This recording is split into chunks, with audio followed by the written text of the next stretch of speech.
Tell you what else, going for 9 Mile Road.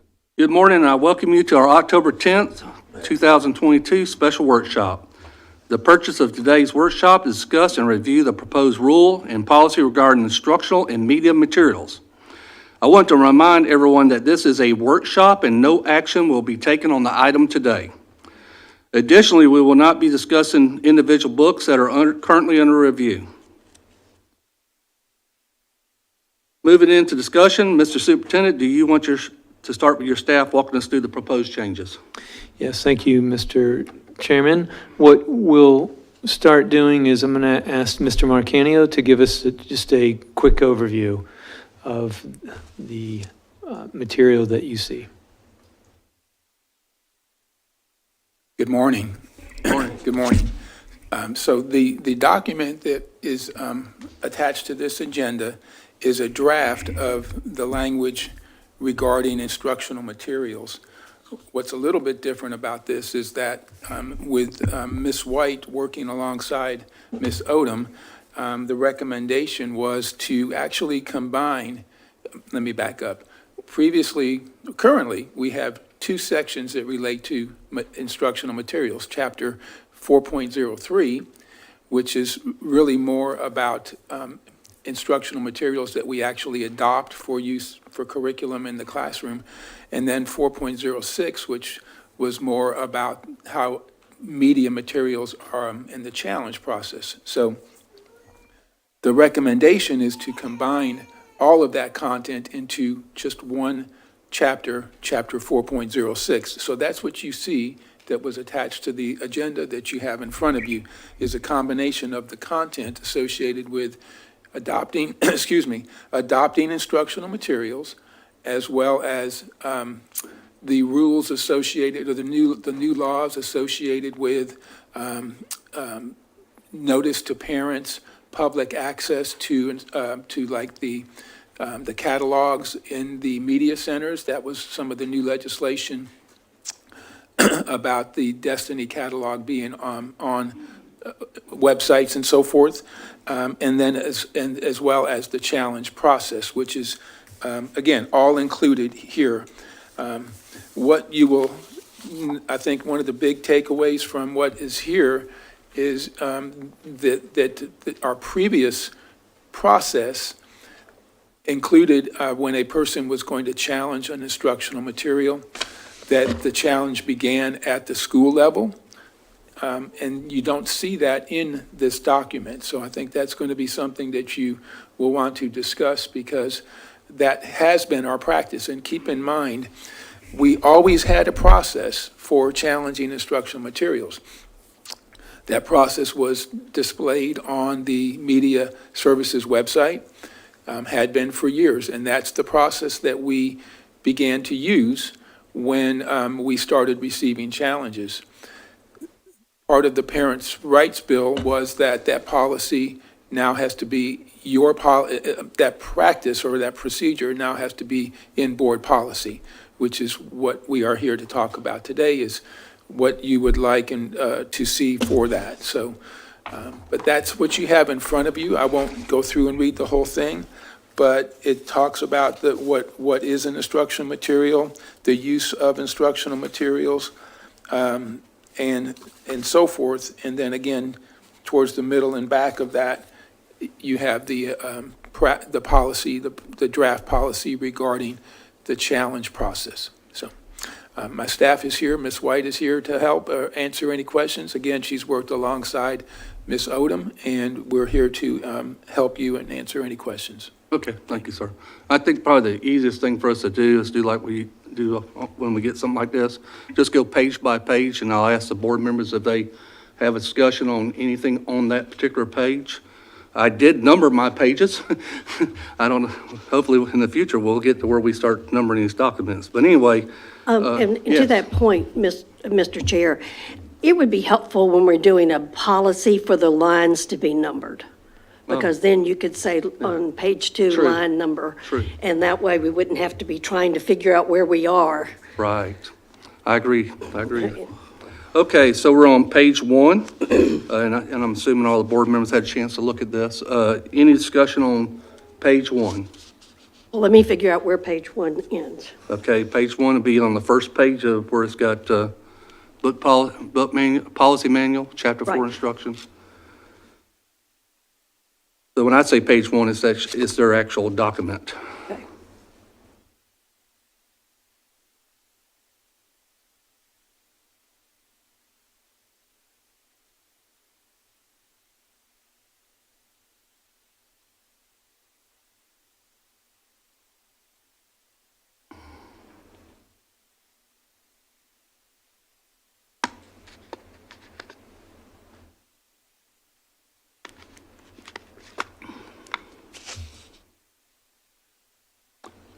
And while they're looking at that, I was just want to check with Ms. Odom.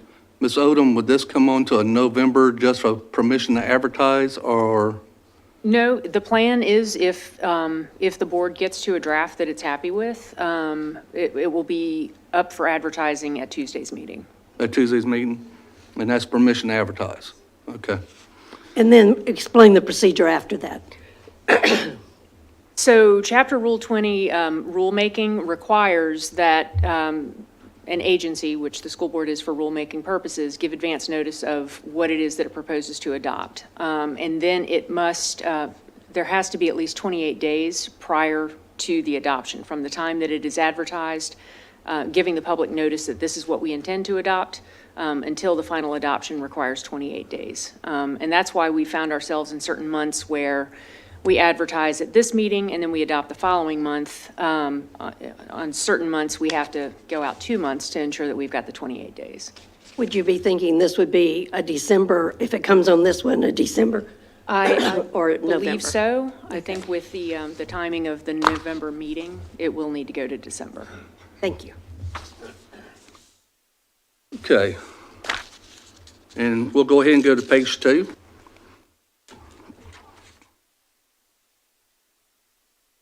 I tabbed mine, so I know where I got questions. I can stop myself.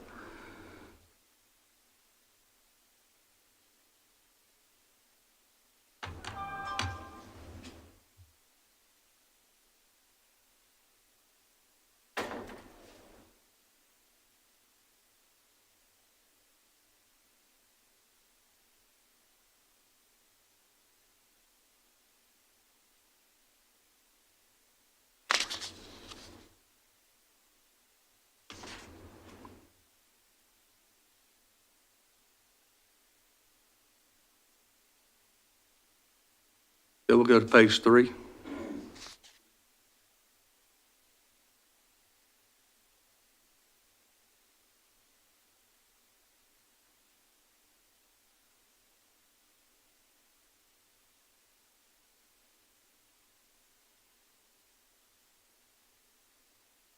Let me ask one thing.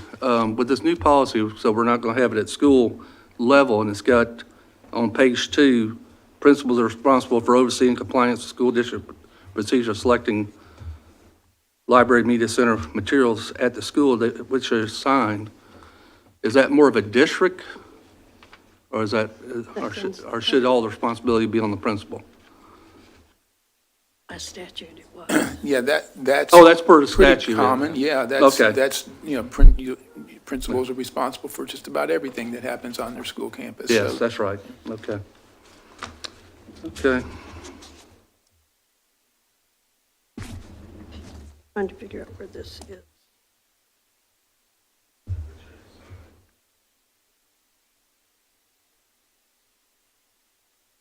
And Ellen, I seen here we struck out at the bottom of page 3, regular meetings of the board.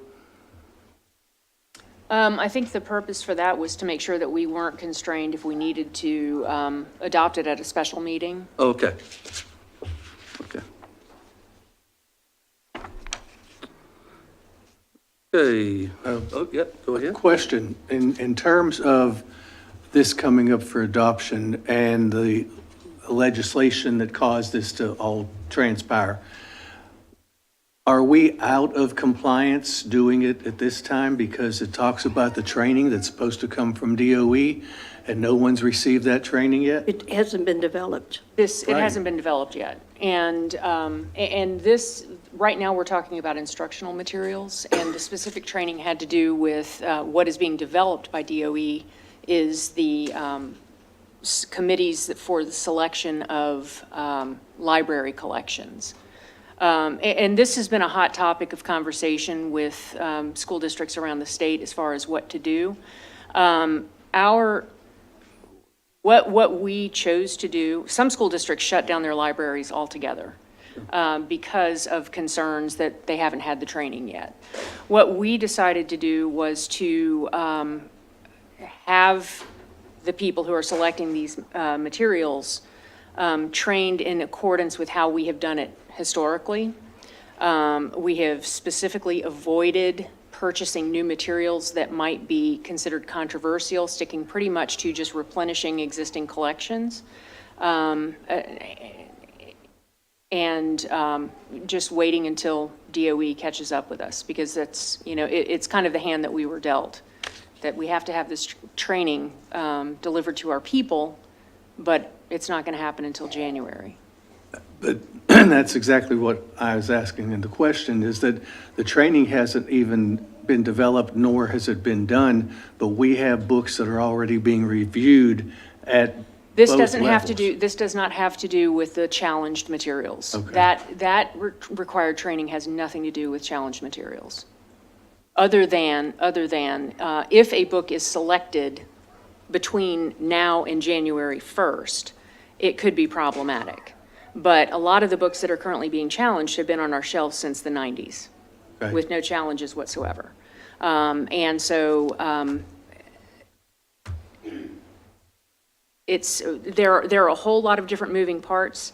That legislation that you're referring to deals specifically with development of media center collections, Okay, not process that you develop to deal with challenges to. all right. I agree with Ellen. It's going to be a changing situation, because I think the Board of Education has three more rules coming on this subject here? I think I saw the other day they're going to be deciding at their next Board of Education. The October meeting? Yeah, so they'll be making some rules, because they're seeing what's happening now across all the state of Florida with school districts. So I think they'll probably clean up some areas. Yeah, I would agree with you, and I think the training is going to be an important piece too when that rolls out. Their deadline for that is January, that they've shared with us, and so we're anticipating that to be in the new calendar year, an opportunity for us to then dive into that training. Ms. Hightower? As I reviewed the policy, I also was looking at the legislation and the statute language. And it seems to me that we have pretty much pulled statute language, so that I believe that we are probably in a good place. If they change something, then they have to go into the legislative process to change something, because this is already in statute. We have a few things to decide as a group, but that was one thing. I went to read the statutes that were referenced, and it seemed to me that we were basically pulling that language from the statute. And I know the same too, so I appreciate the statute being mentioned almost every other page in here. Okay, anything else on page 4? Wait, oh, Page I did- 4. Okay. I think that's where Where we're does at now. page 4 end? Okay, Yeah, If you look at the top of the screen, it'll show you page 4 of 20. yeah, Okay. 420. okay. And I think the last two are, it's only like really 18 pages of policy. Excuse me, Mr. Chair. Yes, If I may, on the top of page 4, letter A, we were going to suggest just a little bit clarity there on that statement about where it says state adoption cycle except when a separate district adoption is needed. We would like for that to say except when a separate district adoption is determined to best serve the district's needs. Just a little bit. And Okay. what kind of scenario would that be? Well, here's an example. So the cycle for this year is the social studies adoption. And we've met with the superintendent and our leadership, and what we don't want is another repeat of what occurred this past year with the math adoption. You may recall, we went through the process for adopting the materials because up until this past year, the state had not published their approved list of instructional materials until sometime in the fall. But as you may recall, we went ahead and went through our adoption process, and then the state published their list of math materials that were approved, and there was a lot of publishers that, for whatever reason, were not approved because of certain content, which caused us to have to regroup. We had to go back and reestablish committees and essentially do the work all over again. We don't want a repeat of that, so we are proposing and deciding to have a gap year and wait until the state publishes their approved curriculum for social studies, and then do that adoption next year, okay? Because as you can imagine, the concerns that you heard in the math adoption are going to be tenfold probably in social studies curriculum. So that's an example of making that decision. Who do we got that's going to be putting these changes in that need to? Well, Is I think Ms. Goshorn is taking good Goshorn? notes, Okay. and we've worked together with Ms. Okay. Goshorn and Ms. Odom, so. Okay, I so mean, you it- got that one, right? Want to state it again? You would strike the word needed and say instead, determined to best serve the district's needs. Yes, sir? My only question with that, Mr. Marcanio, is if we do that with the changing in standards and things, if the materials we keep for an additional year and don't update, there could be a disalignment with the standards, the testing, and what we're using in the classroom. And then I also have just wonder, I don't know because we've never done it that way, if there would be a problem with purchasing the following year, whether the publishers would have done their printing and what have you, and the availability may not be as readily available the second year. Just a thought, and I don't know that, maybe Ms. White or somebody else who deals with the actual purchasing has better information along those lines. But if there's a disalignment with the standards and what's in the materials and what's the old adoption versus the new is my only question. And our specialists are very accustomed to taking a look at that, and if we need to adjust material to make sure that any new standards are being addressed, then they're accustomed to doing that. And I don't know that there would be a concern or an issue regarding availability. And just so you know, I mean, we're not the only district that is making this decision. Okay. But we've taken a look at all of that, sir. Unless Ms. White has information that would be concerning about availability from the publishers. But keep in mind, most of what we purchase is electronic media, Okay. digital. Mr. Slayton? Keep using her name, so could we let Ms. White speak to us if she has any better information, concerns? Because it seems like you are the name of the hour.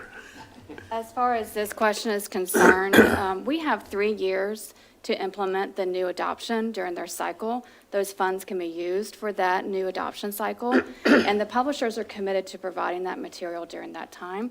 And again, as Mr. Marcanio said, the majority of the state is going to at least wait on the social studies adoption. Our plan is to start that process in the spring with our choosing our committees, doing our training. So as soon as the state releases their list, we're ready to go. We will do our evaluations in the summer, get teacher community input in the fall, and actually it will work to our advantage because our plan is to come to you by December for adoption and purchase the materials early spring so they're on campuses. We can start our training in spring and summer before teachers leave. So adopting this cycle and inserting the gap for adoptions in the future will actually work to our advantage. Yes, sir. I'd like to say, good idea.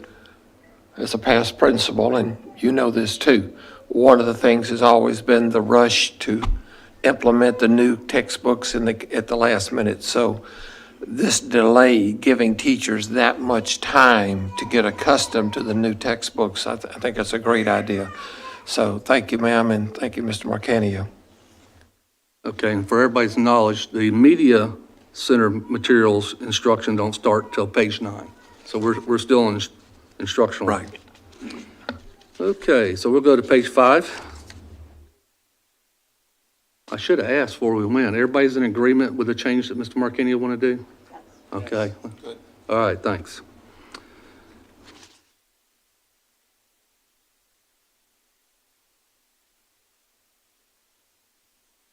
And you can see again, they put the statutory language on what be prohibited.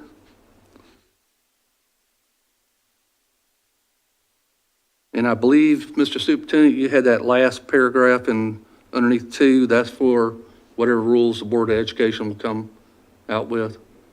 That's what,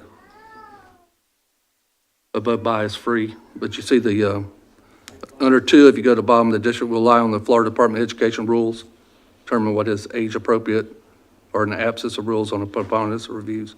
That's Yes. mainly for the Board of Education Yes. and the Commissioner, okay. Yes, Ms. Hightower? In under 2, in the second paragraph, should that read Florida Statute 847 rather than 874? Oh, yeah. See. It's be 847.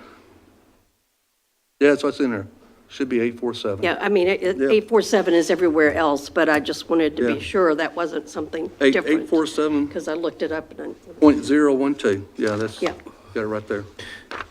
Mr. Chairman, I think going back to the paragraph that you mentioned, the last paragraph in item number 2. Yes, That is indicating that the Department of Education will go through their process, and then we utilize the results of that process, which is, it circles back to what Ms. White was just speaking about, is with the timeline, we will now, adjusting that timeline, we'll have that information clearly for us to make a decision according, because if you get out in front of that, then you have to adjust when it comes out. right. And so that's the whole notion of that change, yes. Ms. Hightower, did I cut you off? yeah. Okay. Well, go I ahead. just wanted to make sure that that change was noted. Yes. You notice this is in 2 places. Yeah, I mean, yeah, First one is wrong. Oh, it sure is. yeah, that's what I was trying Good to say. eyesight, yes. That's why I said if I had a line number, I could say in line. So you gotta edit Mr. Marcanio in the, the first paragraph right there. Yep. We've noted, thank you. Okay, all right, thank you.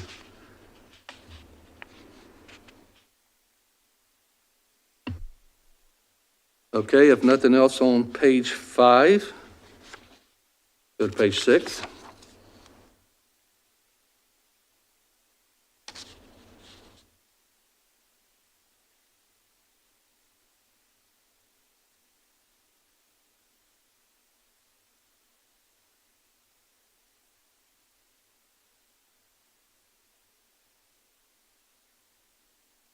Okay, I'm gonna go to page 7.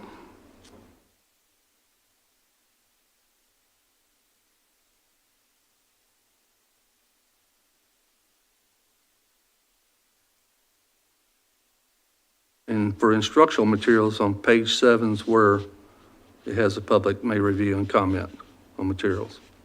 This is where they be contested, I guess.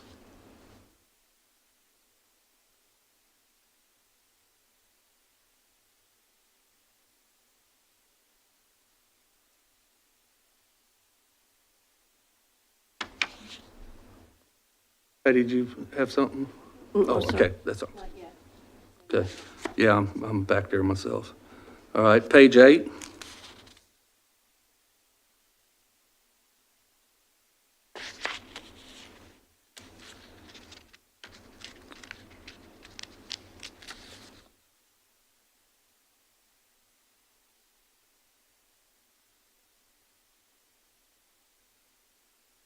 I need to go back. Okay, that's fine. I've, That's good. Which page, Patty? it's just back one page. It's E, on the top of Okay. 7. I just wanted to understand where it says instruments developed by the Florida Department of Education or district modified versions of the same.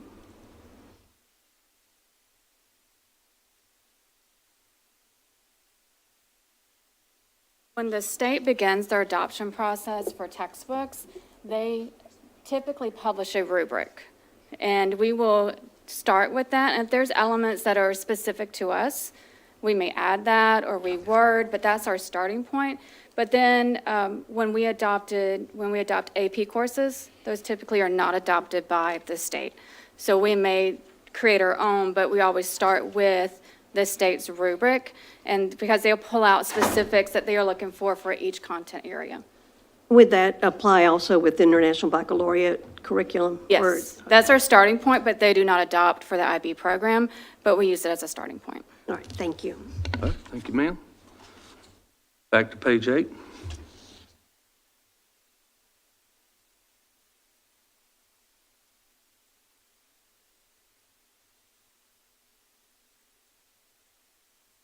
Okay, we'll move on to page 9. This is where we start on the Library Media Center materials, the process.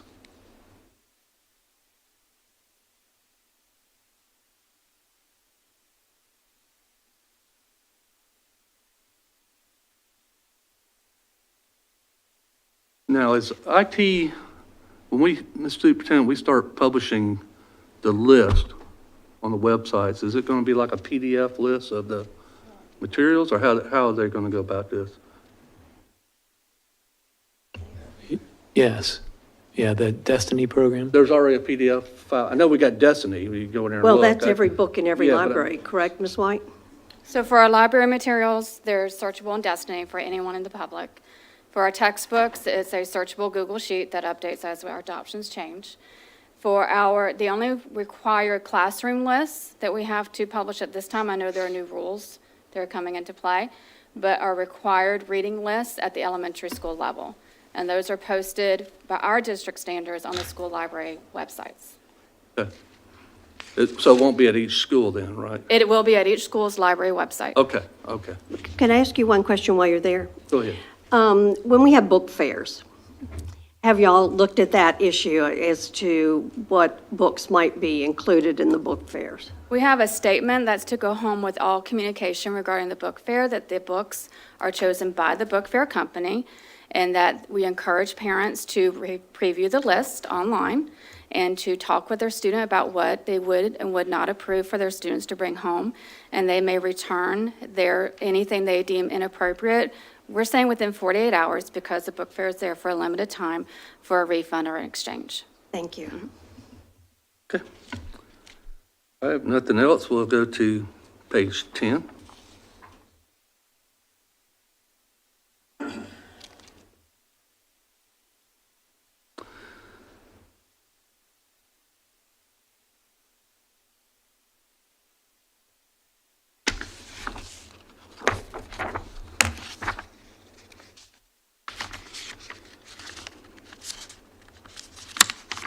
So I have something on this one, and I'm going to give out some copies here to our board members.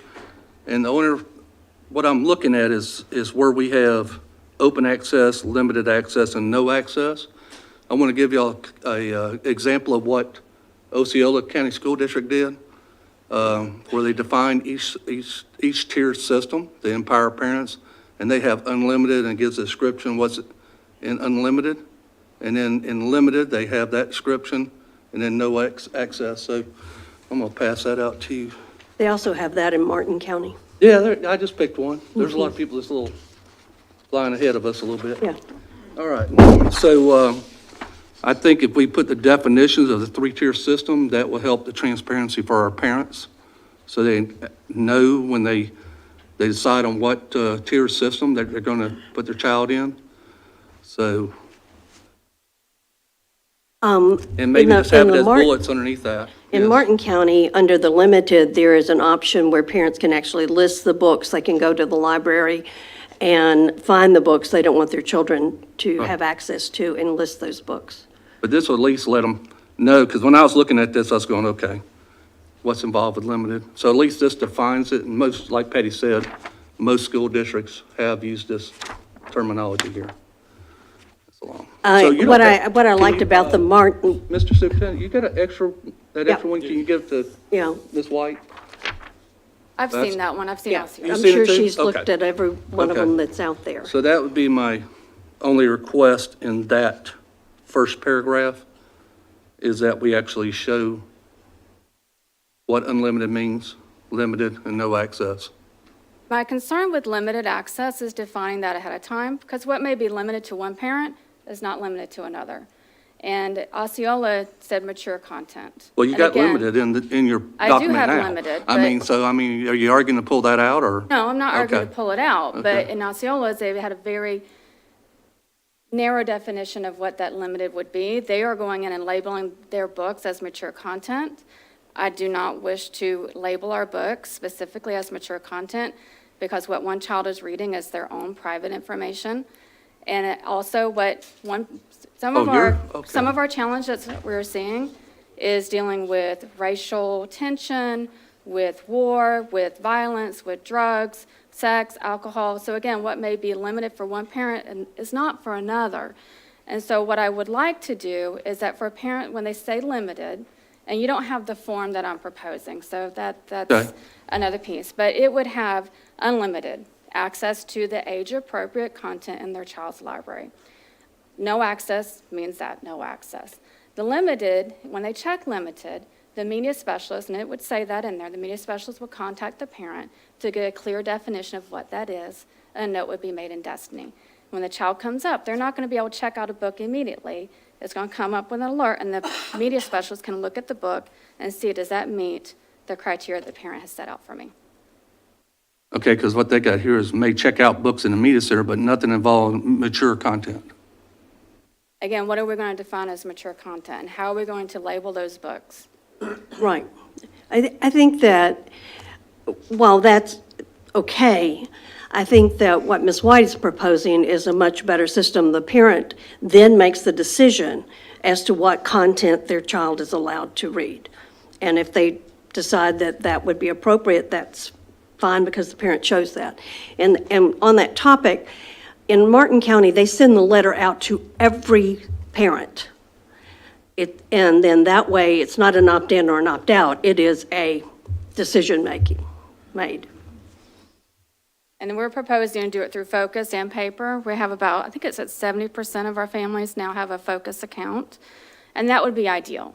We can track it in Focus immediately, and it would feed into Destiny and create, I already have the user profile set if this is the way we wish to go.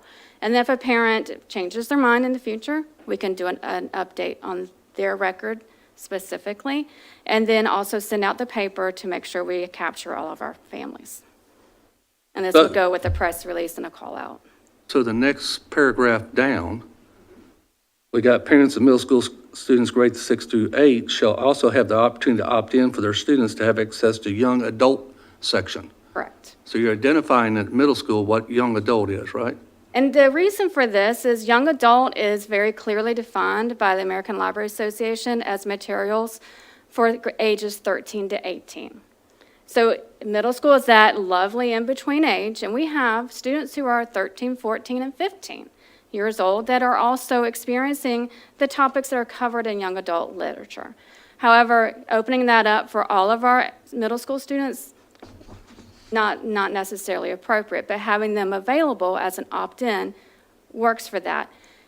In the high school, that is set at ages 13 to 18. It is in their age range as age appropriate, age relevant. So that would be more of an opt-out opportunity for the parents. They could say, I don't want my child to have access to young adult literature. If it's that broad, we can definitely note that easily in Focus and in Destiny. If it's more narrow, we have that opportunity. So having it as, let us know what you want, and let's work with you as a parent for you and your child. Versus in middle school, it is that lovely middle school age, and so we want to make sure we have the materials there. We have many topics and many books in young adult lit in our middle school libraries, but it's allowing us to make that more of an opt-in. You'll have that example in the letter you're sending out? Yes, sir. Because, you know, looking at all these titles, you don't know what's there to some of the stuff that I'm reading over here where somebody's looked at it. So that's my concern, that we are as transparent to the parents. And that's why I want to have Kids don't walk it. into anything, because we're going to what the parents' rights are, not school rights with parents. So I just want to make sure there's some way they know, hey, they shouldn't be in that. So if you got some categories that we put in your letter going out to let the parents know they can opt out of several categories, whether it's young adult or however you do it. So that's what I'm interested in. Yeah, Ms. Hightower? I know that I've heard from many former teachers about this issue, and I think that one thing that sometimes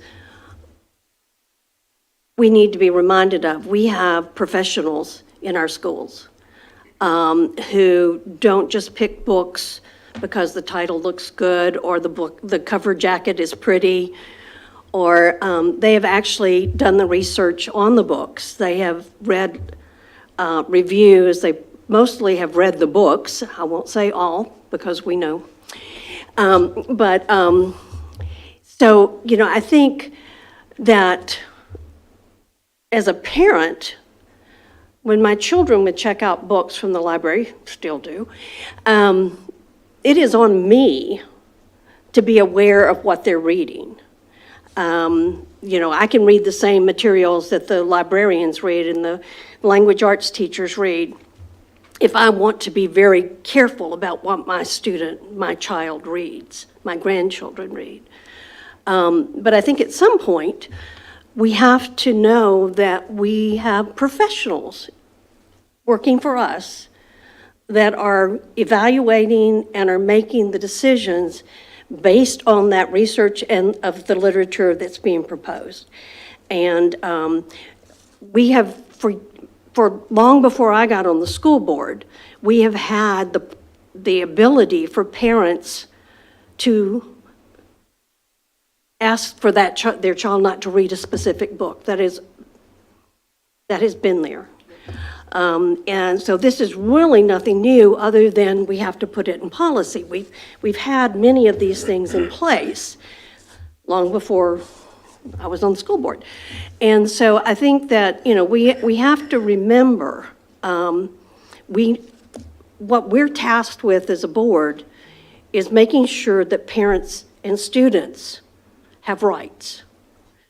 And so I just wanted to say that because I think sometimes we forget about the level and the professionalism of the people that work for us. Well, when we get to some of these books, there's some of them, I believe, should not be in the school district, and I'm concerned how they got there, okay? I've talked to the superintendent. Some of these clearly, in my opinion, I may be the only one on this board. There is no way I'm looking at one right now and all the content in it. And, but we'll get to that point. We just get through this policy. Yeah, Mr. I wanted to go along with that same way. Yes, there are professionals out there who are reading and reviewing, and I believe that every teacher, the expectation is before anything goes out to their students, they are to have read that material. That is the professional responsibility of the individual. So those who aren't are walking a thin line, in my opinion, professionally. We have always had in place the ability for parents or public, anyone in the public, to challenge materials, whether they're instructional or they're media materials. That's always been there, people hadn't. I think the difference now, Ms. Hightower, is we have challenges on 117 books that none of us were aware of some of the content, language, scenes, scenarios, information, and that puts a whole new light on it for me. And the other thing that's different about it is there are professional organizations who give a rating or some type of statement about that material, that selection. So it's deemed age-appropriate content as judged by whom? okay? If it's judged by the media specialist of New England, may be very different from a group of media specialists in the Southeast, Southwest. California would probably be even greater difference. What I'm looking at this point, and the reason for this at this time, is there are things that clearly I've also had the information passed along that I find inappropriate for anyone to get from our schools, okay? That being said, so if these materials have been reviewed and been deemed age appropriate, I would question that. And I would also then like to say to our attorney, I believe that Escambia County has very clear and well-defined obscenity, pornography, whatever rules or guidelines or what have you. And would some of this pass those rules? Now, I don't know that I'm really asking for a question. I'm just saying, you know, I bring this up because for a long time in Escambia County, there were movies and other things that, you know, had certain ratings, and it was very, very much enforced that if it was R-rated, students below age, I think, 17 weren't permitted to go in. Then it became they could go in with an adult. You know, so there are differences that have happened here. I want us to be able to look at what's going into our media centers with that kind of mindful intent. Okay, what do we see as being appropriate from a maturity, yes, but morality and decency? You know, in my way of thinking, as an educator, we also have that obligation to be mindful of what is morally right and what values are in it. And if a parent chooses to go outside, or they think their children, their sons and daughters are mature enough to handle different material, they have every right to do that. And they could get those materials from the public library. And so I don't know that we as a school district or as an educational entity need to provide materials that can be viewed by a large portion of our community as obscene, profane, inappropriate. Any other comment? Well, I agree with you, and I went back and reviewed the statute again there, and some of the things that have been sent to us clearly violate that. But again, I've not read all the books. I don't know whether this is a common theme throughout the book or whether it's a paragraph, you know. And I think that was my comment. And I understand that we all have different viewpoints and a different sense of who's responsible. But I do agree that, you know, after reading the statute, that some of the things that were sent to us, and again, I have not read the books, but some of the things that were sent to us that I was concerned about the nature of the language. And we'll get to them, I guess, when it comes to the board. Okay, I agree with you, Mr. Fesco. All right, page 11.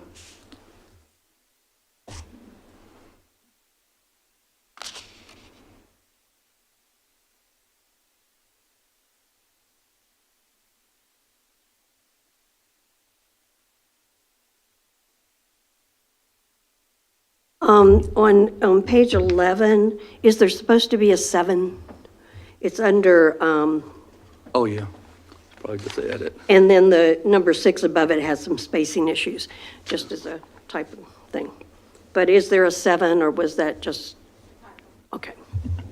Get that edit, okay. If,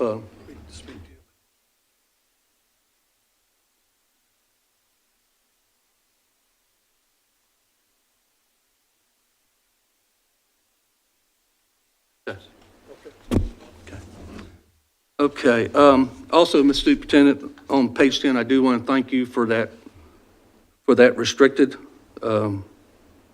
access, you know, once the book's challenged. because my concern was whether we were breaking the state statute for obscene. You know, that way we can at least look at it and make sure we're not breaking the law, because the law is pretty specific. It says once us up here know that we may have something that may break that law, we got to take action. So I appreciate that. Thank you. All right. If you're done with page 11, page 12.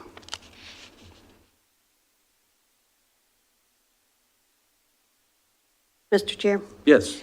Under E, number 2, when it talks about the Library Advisory Council for input in the Library Advisory Council and who will be responsible for developing those committees? The media specialists and the administration work together to form that committee. Okay. And they will be, who will, at the district level, Mr. Marcanio, be responsible for making sure that the composition of the committees is appropriate? I'm sure I will take a look at that composition, and we'll make sure that it's Okay. reflects our community. You know, how we do with school advisory councils, we have to kind of look at them, and I'm seeing that this might be another place where we want to be sure that Absolutely. we've got everybody given the opportunity. And I would talk to superintendent, and, you know, we do have very good success on the half-cent sales tax and the other counter committee. Each board member has a representative on the committee. Maybe something to think about. You know, depending on how hard it is to find people to volunteer to get on there, but the board can put a selection on there if required. Yes, Bill? Because this item will become policy and will be left for many, many years, I'd like us to see that we include at the end of number 2, the statement that Ms. White just gave, who's responsible, the administration and the media specialist. Is that what you said, Ms. White? I'd like to see that's included in a parent statement so that years from now, when my grandchildren may be sitting on the board or somebody and I'm long gone, they go back and say, well, who's in charge of that? If it's in writing, it's in the policy, then everybody knows. Okay, I bet you she's waiting for somebody to state exactly. Mr. Marcanio, can you come up with language to be put there? Can you clarify what number 2 you're talking about, at the top or bottom of the Very, page? very bottom of the page. Okay, and The one I was just talking about with the advisory council, and I asked who would be in charge. A statement at the end of that says the administration will work with the library media specialist. To ensure a proper Right. position. Right. Representation, proper representation of 2 teachers, 1 parent, and 1 community member. Right.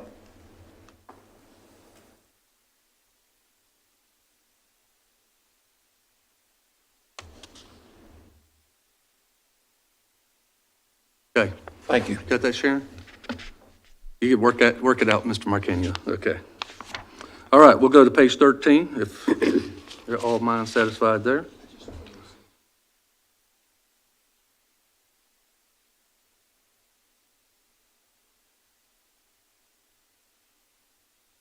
And I have one while the rest of them looking at. Ellen, down near the bottom, when you saw sex, pornographic, sensation, titillating media, but it says, but the fact of sexual incidents appearing in the media does not automatically disqualify them.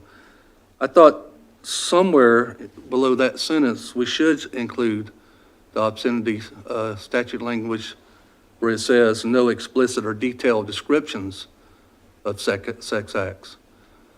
So if you look back in the statute, it's got it there.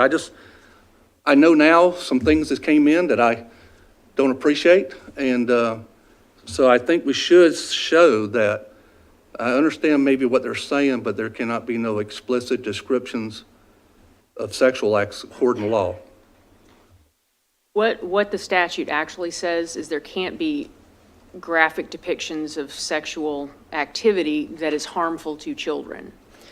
And in a separate statute, where they define what it means to be harmful to children. And what that says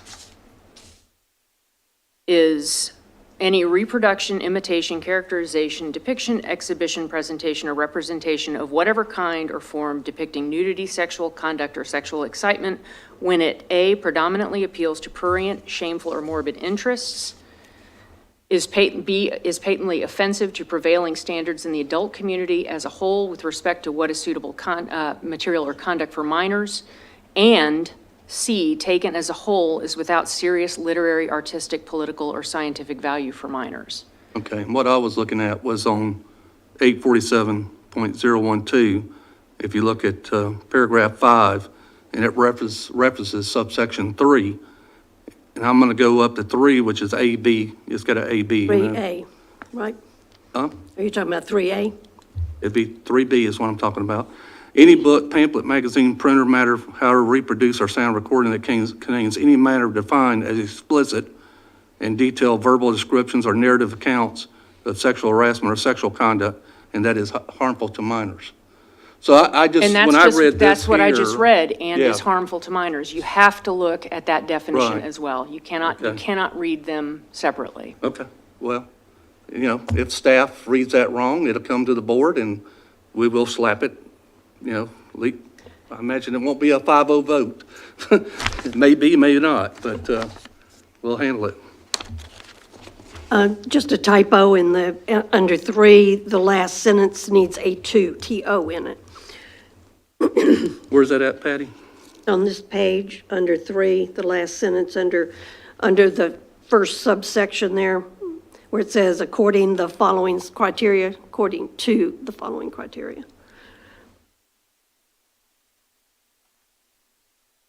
Got it, Ms. Gusshorn? Okay. All right, we'll go to page 14.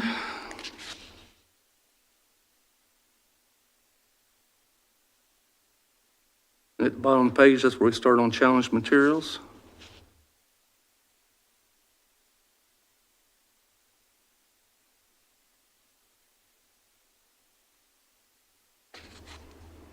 Just before we move on to 14, under the discontinuation of library media materials, I always have this problem with periodically.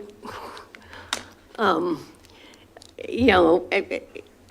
just feel like there's some books that we have found that are on this list that nobody's checked out in 14 years. And so, what does periodically mean? Or should we define it?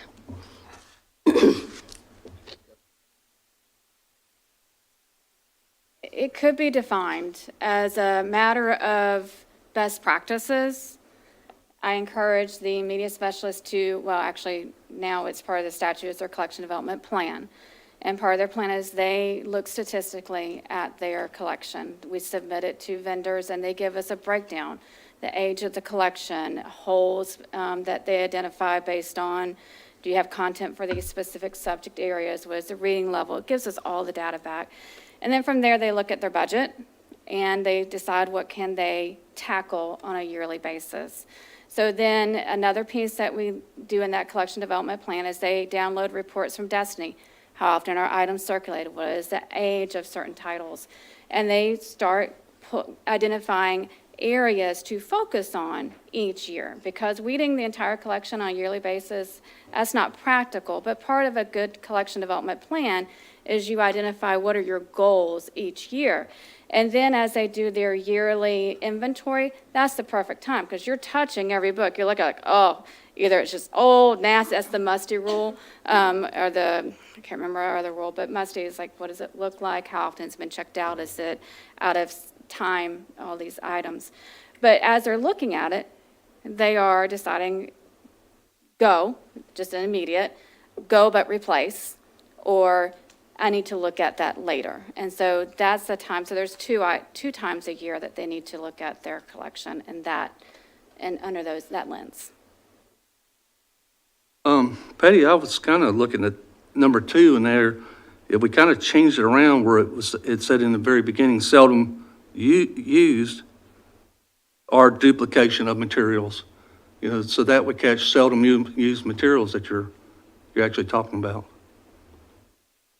You know what I'm saying? If you just put that at the front and put duplication after. Perhaps could number interject. 5 addresses the seldom used, it says Where's it at? lack of circulation. Lack of circulation, okay. Thank you. Really, the number 2, so for example, the Sunshine State books that come out every year, we typically have 4 or 5 copies, and we keep 1 or 2 afterwards. So that's where you don't need 2 or 3 copies of the same book that's getting checked out once or twice a year. I don't know if Ms. Hightower was trying to get to the point that if there are materials that are on this list up for review as being objectionable, have been in our media centers since the 90s, the periodically reviewed didn't happen periodically, at least for content. For circulation, for mustiness, yes, but for content, when does that get reviewed? And I think that's an important part of doing it. And there are things that change over time. What was appropriate at one time or inappropriate may be appropriate now. And so the review, the periodic review for content and alignment to standards, to instructional needs, et cetera, needs to occur also. And how does that occur? And I don't know. I don't have an answer for that, but I believe there's a need for something along those lines. That was not my intent. Well, I thought it was a good one. That's what it sounded like to me, so. Sort of. I agree with Paul. I don't have the answer for it, but that should happen. Okay, so 14. We'll go to 15.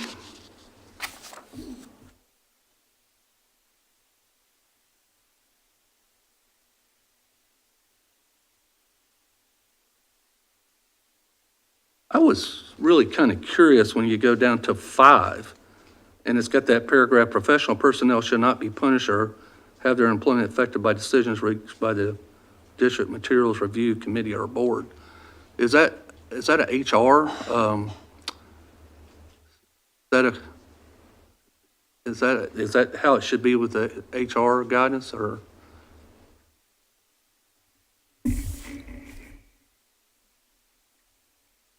Are you asking HR? Or Yeah, I'm asking HR. I mean, they get in all kinds of different situations, so I was curious. We'll let Mr. Leonard answer, but I read that as to make sure that people did not feel like there would be a punitive action taken if they put books forward. I didn't think it had anything to do with Okay, HR. I just, was curious when we get in our little HR issues.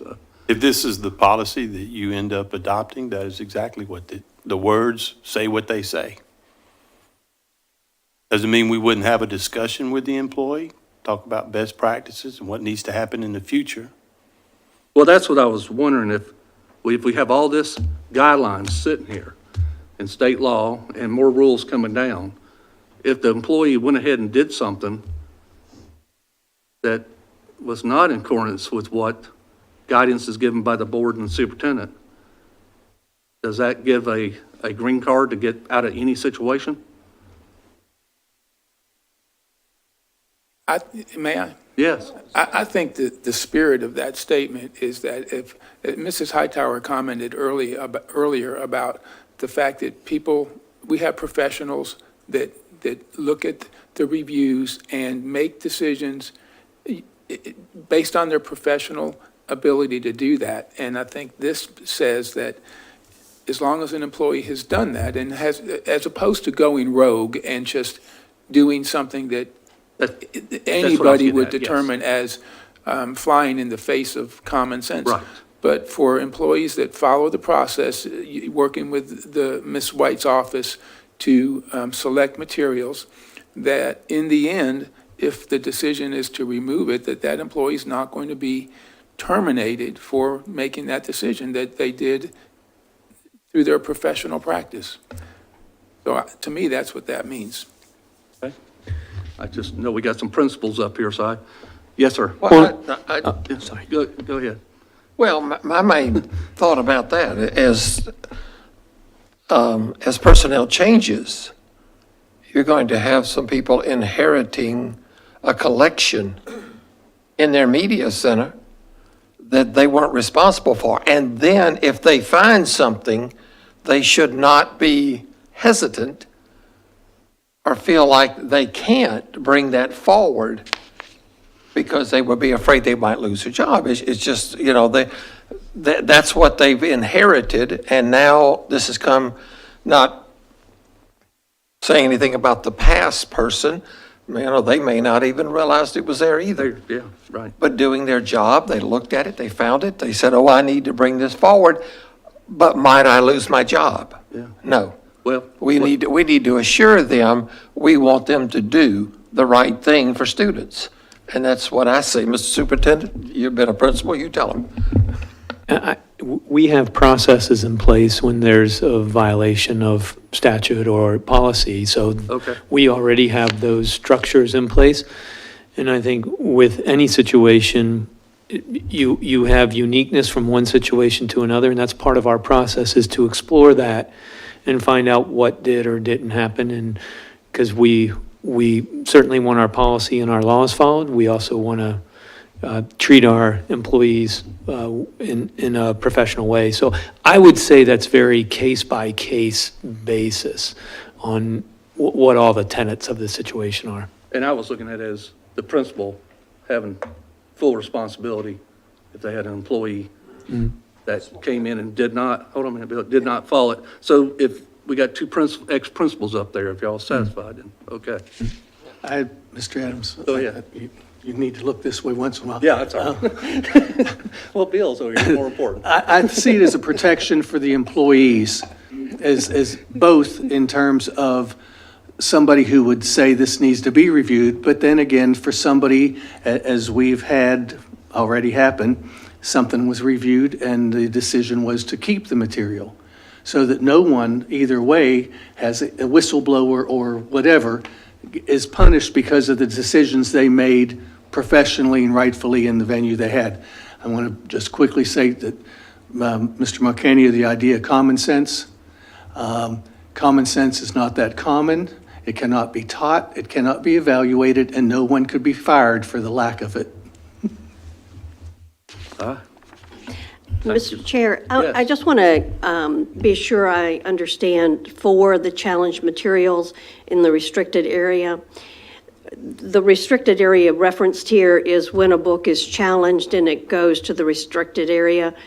So how, are we going to send out something? I know you've referenced a form. So the form that you would send out, if a parent said, my child has access to everything in the library, would that count for this? No, okay, just. And this is separate from that overall access. This is, if a child wants to read a book, they have to get, in this specific area, they're under review, they've been pulled. And so a parent has to grant permission to that, either specific title, and we've changed it to where a parent can give access to all, because we have several, like, I don't want to fill out 120 forms. So then we've added a line that a parent may give access to the restricted area in their student's library. That list is available and will change, and is available on the website. And that way, it's their responsibility to check that list if they give full access. All right. Nothing else on 15? I We'll move just wanted to 16. make sure that I talked to, so many times, we get caught reading one paragraph and thinking it's talking about the entire document. This is the paragraph simply in this section. 117 books, I don't know how many of them may be at one specific high school that may have been purchased 18 or 19 years ago. We're not going back to look at that media specialist that approved and the instructional materials professional that approved for those books to be purchased at that time. That's what this language speaks to. All right. So we're on 16 now?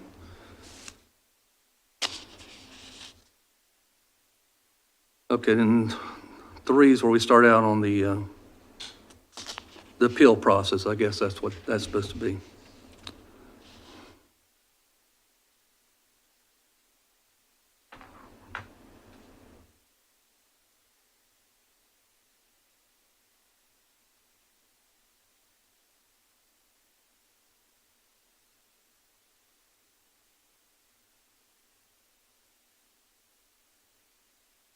And will we make sure that the District Materials Review Committee is not duplicative of others that have already reviewed the material? Should be district-wide. Am I correct, Superintendent? It's supposed to be district-wide, right? I know, but that doesn't mean that if you sat on Beulah Middles, that it precludes you from sitting on the district one. That's what I was asking Oh, about. sit on the district? Okay. Yeah. Okay. I don't know if you got the right answer on that. Mr. Marcani, did you? Ms. White shaking her head. Okay. That really came into play with your specific example when we started at a school and then it went to a district. The school would not be represented on the district committee. They've already made their decision and the district committee would have that information. But in the proposed policy, we're skipping the school. And so the district would be representative of the entire district. And I think I'm okay with us skipping the school when I think about the amount of work. I mean, 117 books, I forget how many are high school, elementary, and middle, but they have enough work to do. And I have, two warring in my brain about, an individual school's culture, A, may not be the same individual culture that's at B, but I also think that it's not another thing that we need to put on the schools. So I agree. we'll work with this until it doesn't work. And there is an avenue for every school's library advisory council to provide input to that district committee. So all schools will have a voice for that district committee. Okay, if nothing else on page 16, we'll go to 17. We're getting almost to the end. Now, I have another question. Well, you got one No, here? go ahead. On J, and I just want to make sure for the board attorney. I see this will be a secret ballot vote. And then I see you're going to keep the ballots to maintain as public records. So what's the meaning of a secret ballot vote? People write their decision on a piece of paper without writing their name. And the purpose for that, I believe, I did not craft Anonymity. that, but I think it is Okay, to I protect just- the individual committee members from, Okay. Is the meeting open Harassment to the regardless of public? how Is they- this meeting open It to is. the public? Okay. No, I'm turning to you because of sunshine. I just want to make sure we're okay. absolutely. And Okay. and frankly, that's the reason Bill for don't the have secret attorney ballot degree. being maintained as a public record. The second they write it down and the Yes. decision is based on that, it is a public record. Yeah. I know he's agreeing with you, but he don't have that law degree. That's why I'm looking at you. Okay? So, yes, Patty. Okay, I'm on M. Ilma. I think 1 year's too short. Elementary students are usually there from K to 5. Middle schools are there 3 years. High schools are there hopefully just 4. And I just feel like putting it up again for a review after only 1 year is kind of making more work. I mean, if it was approved or disapproved this year, why would you want to review it in 1 year? There's another statement on the next page, I think that's a 5-year That's the one I was concerned about. decisions stand for 5 years. But, do we want to have, every time somebody isn't happy with a decision made by the committee, that they wait until the next year and bring it back again? It just seems like that's a waste of many people's time. Mr. Slayton? Or you can do it whenever the board changes, I don't know. Okay. Well, I'd like to hear the rationale behind the thought of a year. And secondly, the definition of a year. If the book is taken out of circulation in May, was that meaning to be a school year, so it goes back on in August? Or does that actually a calendar year, May to May? And so if it's not in the document, as I said earlier, years from now, a board is going to say, what did they mean?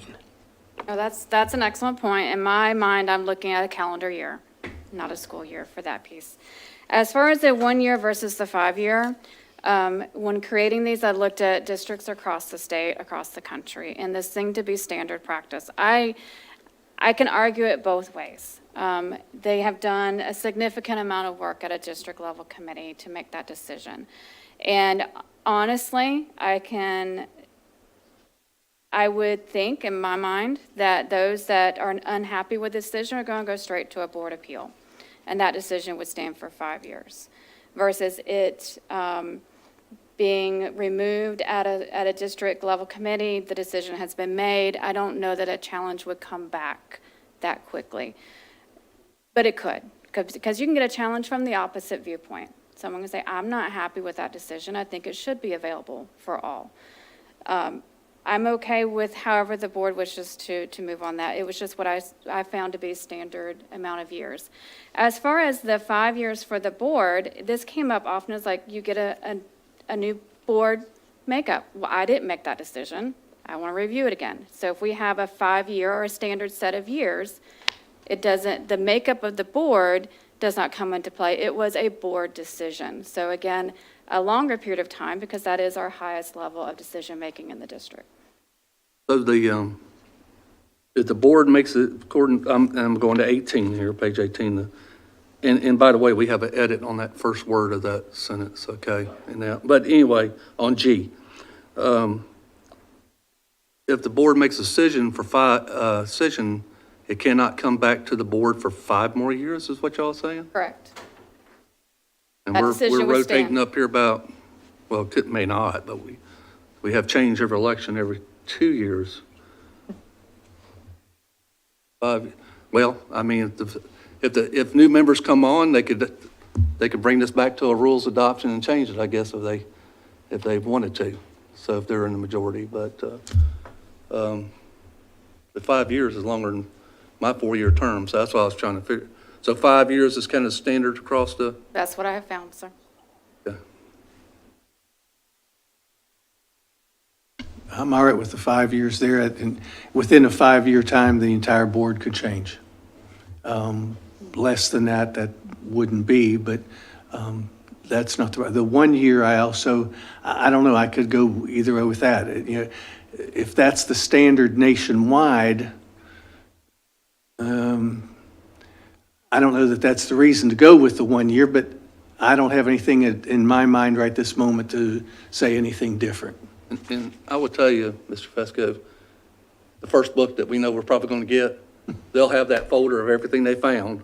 And if somebody comes back in 1 year, I mean, you got the information right there, you know? So it's not like they're going to be reduplicating the wheel too much because we're going to know these books pretty good. So I'm fine staying with the 1 year. Mr. Chairman, Yes. one point just to add for consideration is the chances, there is another opportunity for that 1 year. If it happens again, most likely I would think it may end up at the board as well. So just something else Right. That's what I to think about that could Yeah. happen. Okay. So you're going to put calendar year. Yes, sir. I think And- that, Yes, that just clarifies it from now on. yes. Once that decision is made by the District Materials Review Committee, it will stand for 1 calendar year, correct? Yes, and the same for the board, 5 calendar years Thank you. From the date of that decision. from the date Right. of the decision. Right. And Ms. Gosshorn, we got a misspelling on board right He there beginning of fixed the sentence. Okay. Okay, go back up to the 1 year thing. Okay, so it says unless the decision is appealed and overturned at a higher level. Thus, Right. Or the district. So should we uphold whatever was sent to us? That means it's still 5 years? Correct. So if it comes to you, whatever your decision is, holds for 5 years. Okay. Even if somebody on the other side chose to approach it from a different Correct. That philosophy? decision stands for 5 Okay. years. okay. Any other questions on this? Because we've got some speakers here for a public forum. I want to thank the staff. This is a very comprehensive policy, so. Mr. Chairman, It's a can lot I, of good changes. can I Yes. just piggyback off of that? Michelle White has just done an incredible amount of work on this, and she's, when we went to the restricted section, she was the person who put all the documents together, and she's worked really, really hard, and I really thank her for all of her good work. And I want to thank Mr. Marcanio, too. He's been right there every step of the way as well, so thank you both. I have one other question. Yes. Once this becomes policy and information gets sent to the board, will there be a way for us to access copies of the books that are at issue? Oh, the physical copies? Yeah. Yes. I think because We are ordering 10 copies of each title that's being challenged. So we have enough for the committee, and we have enough for schools if they wish to have a copy so they can give their input, and for board members. So we shall have sufficient copies. So all the challenges are costing us additional money. Well, there's a way not to have so many challenges. Go ahead, Mr. Fesco. Did we reach closure about the Martin County model? Are we moving to that? I think Ms. White indicated she had a form that she was going to share with us. And so we are going to look at the unlimited, limited, no access. Okay. All right, let me get re-straightened out here. And my notes here. The speakers. Okay, so.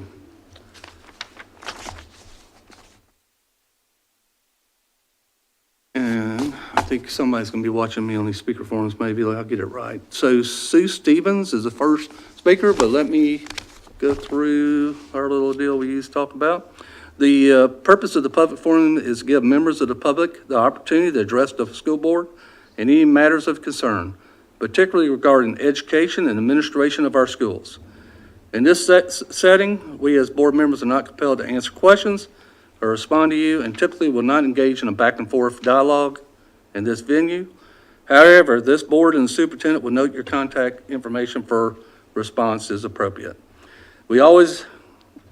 As always, we invite you to contact any of us by phone and email for follow-up. A list of our meeting times and locations is posted on the Escambia County School District website. Speakers must adhere to the guidelines printed on the back of the speaker form. On the form, please be sure to indicate whether your intention is to speak at the public forum or to a specific item on today's agenda, this morning's agenda. Please direct your comments to the chair. You are expected to be respectful in your address to the board. You're also asked not to use titles, and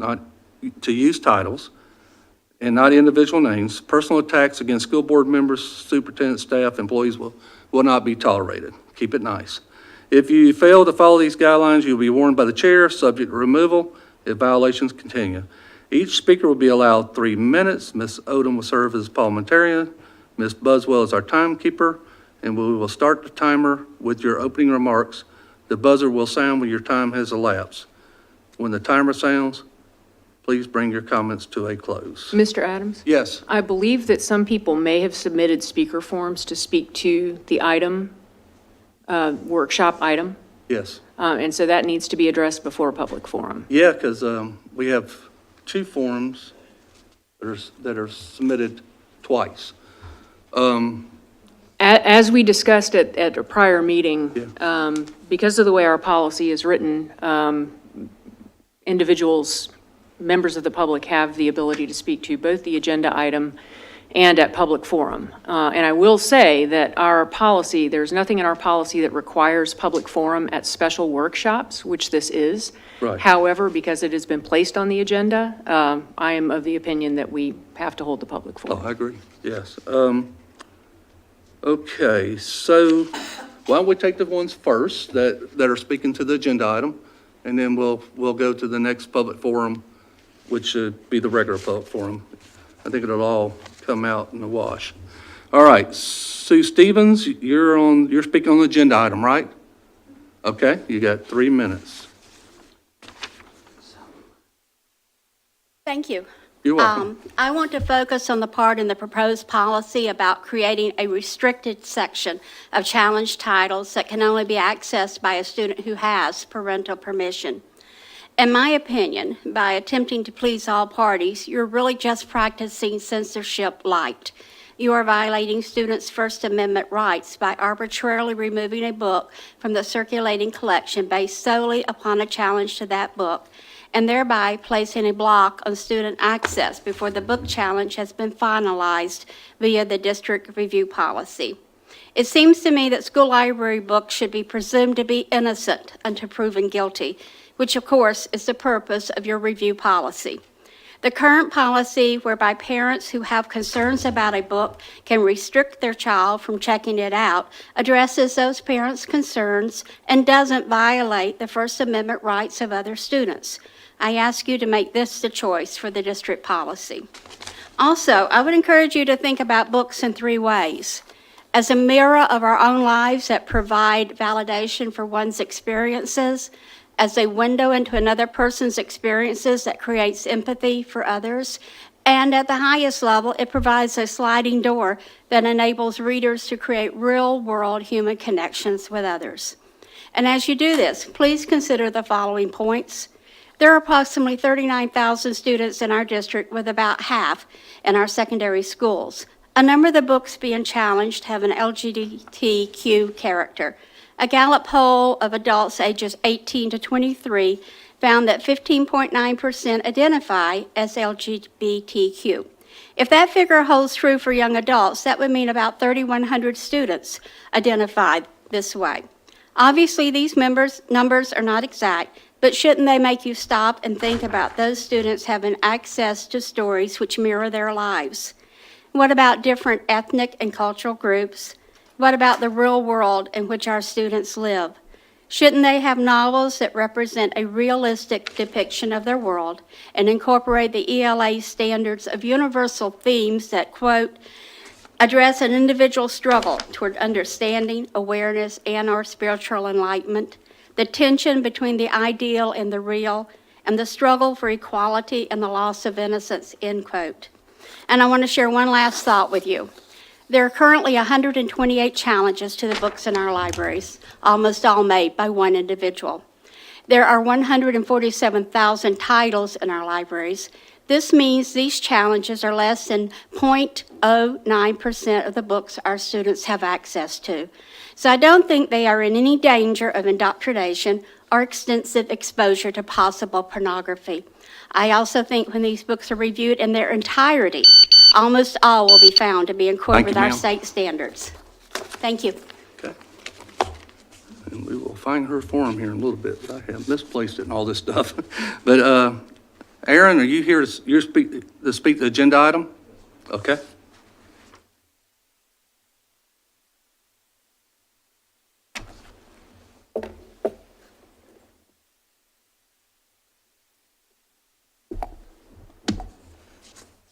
Good morning, Board. I never thought I would be in a school trying to convince adults and educators that having perverted sexually explicit stories in school was wicked and wrong. I also don't understand why it would matter whether there was just a little bit of filth in the books, a little bit of sexually explicit parts in the books, or a lot. There are no obscene or sexually explicit books that are appropriate for minors. Why would we even consider this? It's already against the law to give minors anything sexually explicit in a book or media form, but morally it's wrong anyways, whether they get a little or a lot. There are jails and prisons that are supposed to be available for people who are trying to expose children to sexually explicit books and materials. So I would wonder why we are dealing in our society with something like selfies, when adults are okay with keeping or adding obscene literature available to children? Why would you make it available when it's illegal? Why would you not, under good conscience, say, no, we wouldn't even consider putting these things in our schools? Why? I mean, do you want children to actually have access to sexually explicit material? Why do you want that? If it's in the school, whether it's a little bit or a lot bit, why aren't you willing to do something about it? I've said this before, Luke 17:2 says it would be better for him if a millstone were hung around his neck and he were cast into the sea than that he should cause one of these little ones to sin.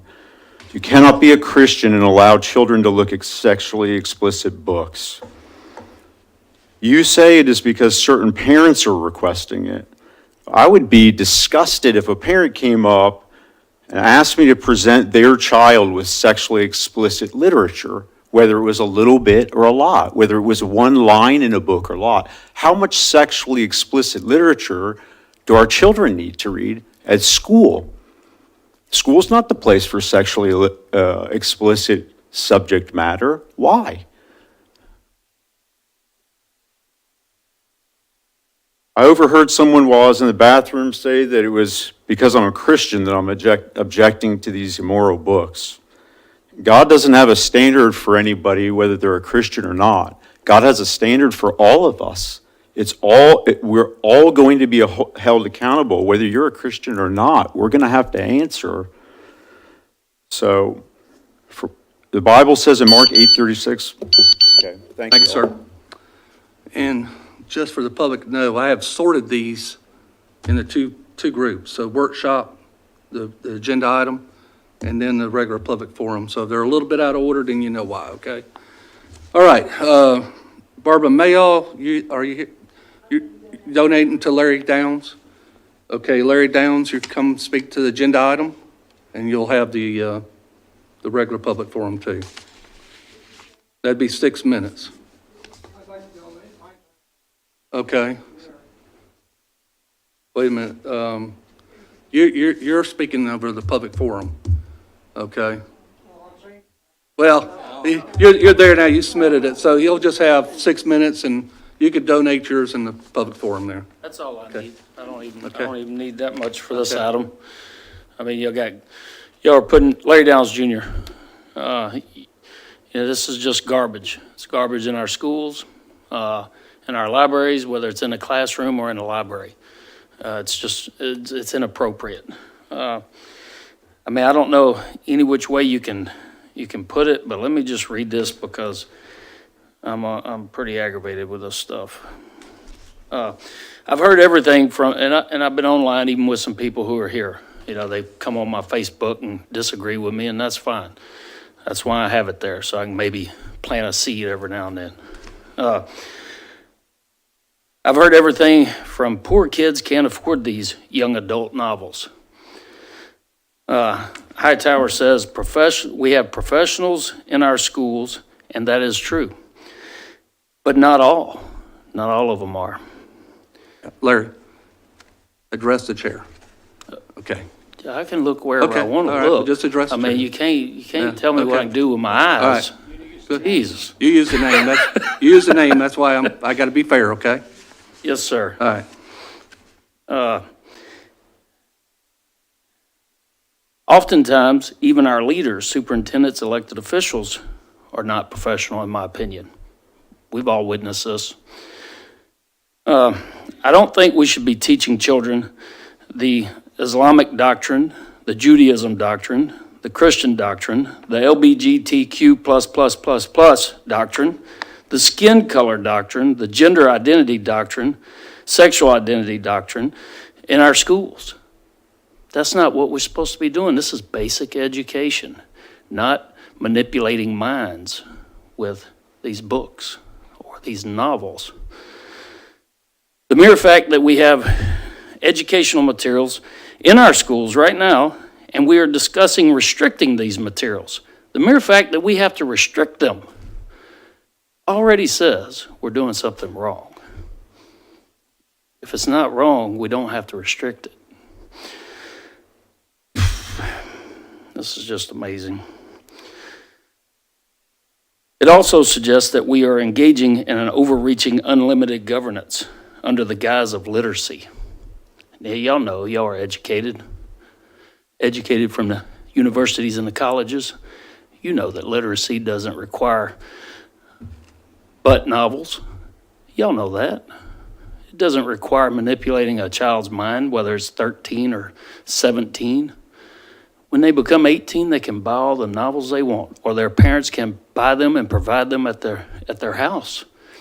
Although I think that might be against the law to provide that sexual content. I mean, Child and Family Services might have a problem with it. But in our schools, isn't that weird? It's okay because it's under the guise of literacy. You know, there's plenty of books and novels that doesn't suggest that a young man should get on his knees and have another one come up behind him. That's ridiculous. Y'all know it. But if y'all are going to continue to bend to a few, then that tree's going to snap. It's just a matter of time. Let me finish up.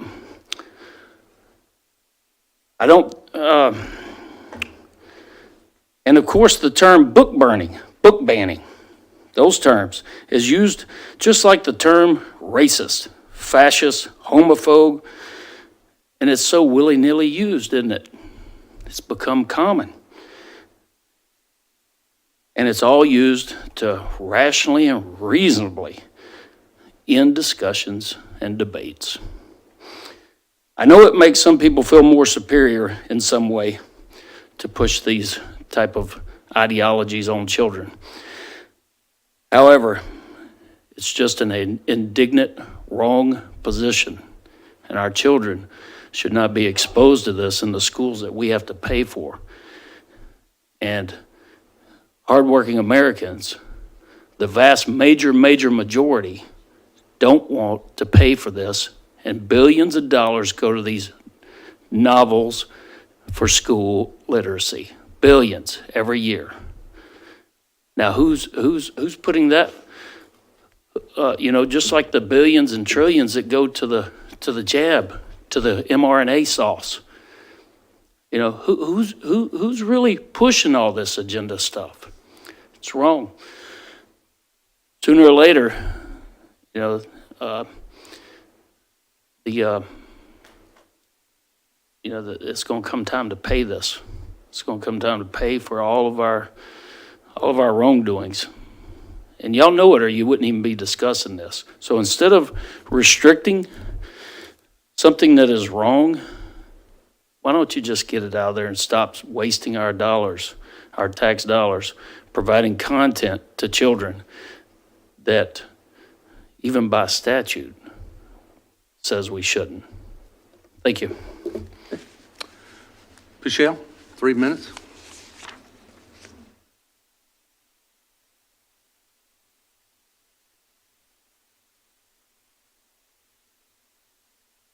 Hi, my name is Pichelle Schneier.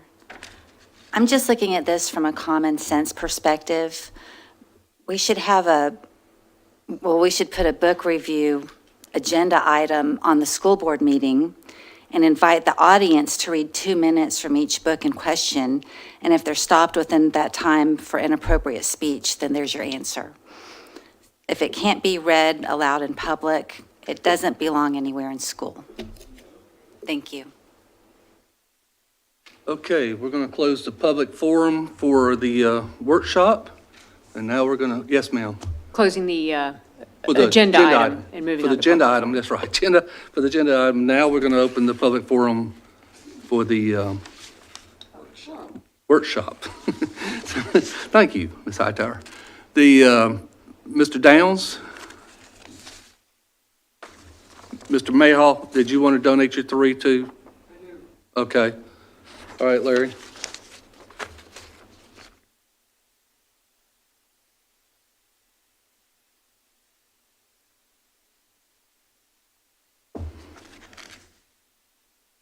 Oh, I'm sorry. No, I didn't. Let's see. think I skipped one. That's okay, he's here. Okay, go ahead and do yours. I think I skipped, it out. yeah. Well, I had Mr. Trotter before you, so, go ahead and take your time. All right. I'm going to switch gears to other forms of indoctrination and propaganda. I always buy these newspapers. I just went to Panama City, bought some there too. I buy these newspapers and I put them all on my walls at my office. And, man, the last 3 years is really a doozy. All I'm missing is some yarn and some push tacks, but I'm getting it. We're going to connect it all. So anyways, first off, of course, this here was last Wednesday, Escambia County Schools add books to restricted area. I've already talked to that. If you got to restrict it, it's probably wrong. It's just probably wrong. This here is the press register that I picked up over at the Lily and Circle K Friday. And this is from Wednesday, but I picked it up Friday, which means nobody's buying them. Interesting. Anyways, it says, don't skip your flu shot this fall, doctors warn.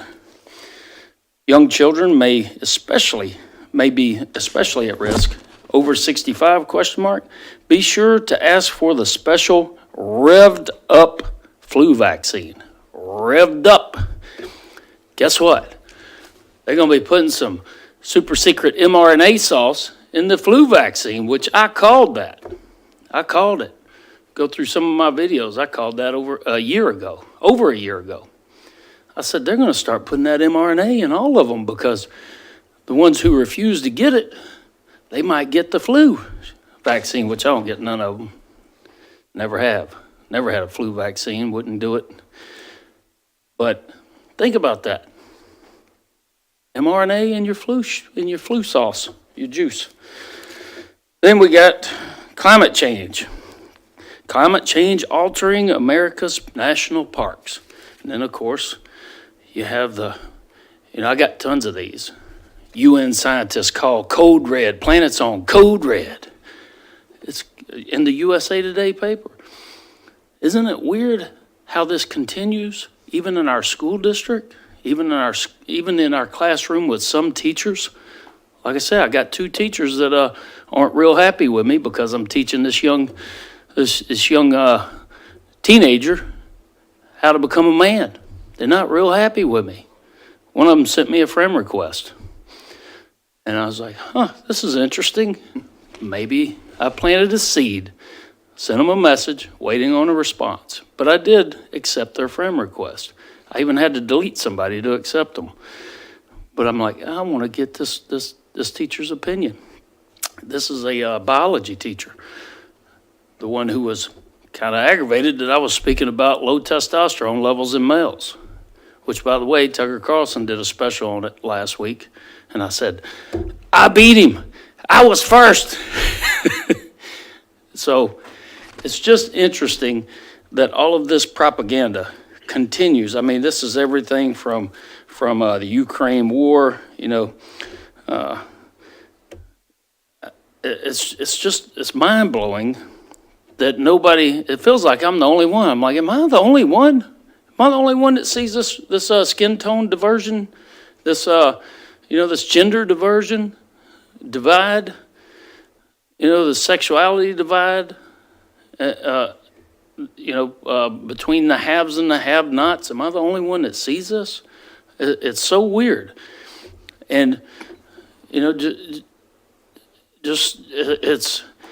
you'll hear some people come up here, particularly one person I've asked to have a discussion at my Liberty table, and he feels more comfortable behind the keyboards, pushing these type of agendas. I mean, everything from get your sauce. Oh, come on, Larry, what are you? Are you scared of the jab? Are you scared of needles, big man? That's silly.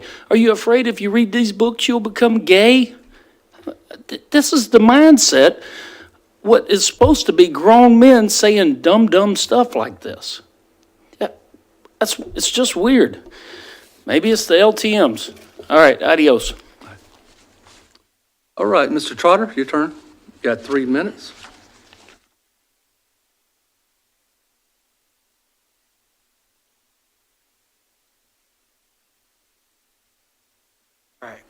The people that want to ban these 115 books, 120 books, whatever it is, they've been quoting Florida statutes, but they keep conveniently forgetting to apply the fact that the statutes that she read earlier have a three-prong rule for what's considered harmful to children.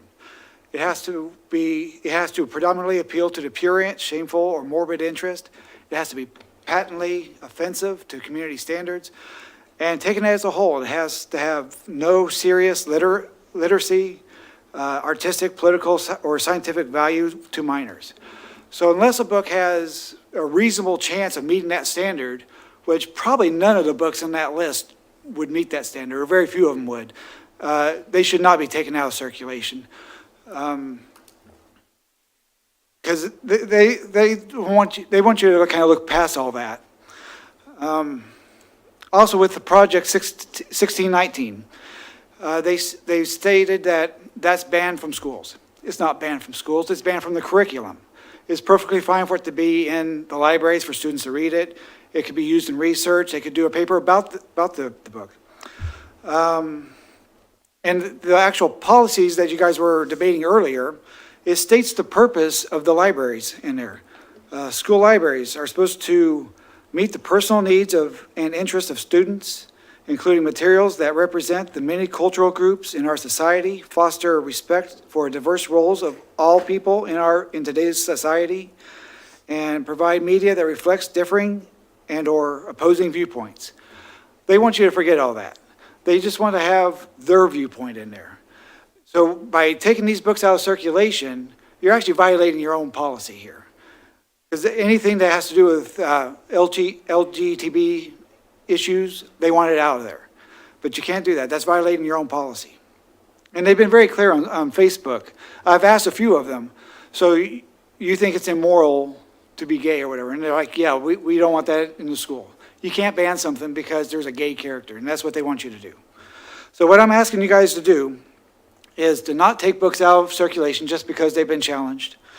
The default should be, because they were reviewed when you bought the books, so there should be an assumption that it's appropriate until it's proven otherwise. If someone wants to restrict access to these books, then the burden should be on those parents who want to restrict access, not on everybody else. If my children forget their permission slip to get one of those books, they should still be able to get them. The default should be all the books are available for all the kids unless a parent has stated otherwise. All right, that's all I got to say. Thank you. Okay. Michelle? You done? Okay, and Aaron had 3 minutes too, but I think he just walked out. Okay. Yeah. Okay, so there, he just stepped back in. Aaron, you have 3 minutes unless Michelle wants to donate. You're done?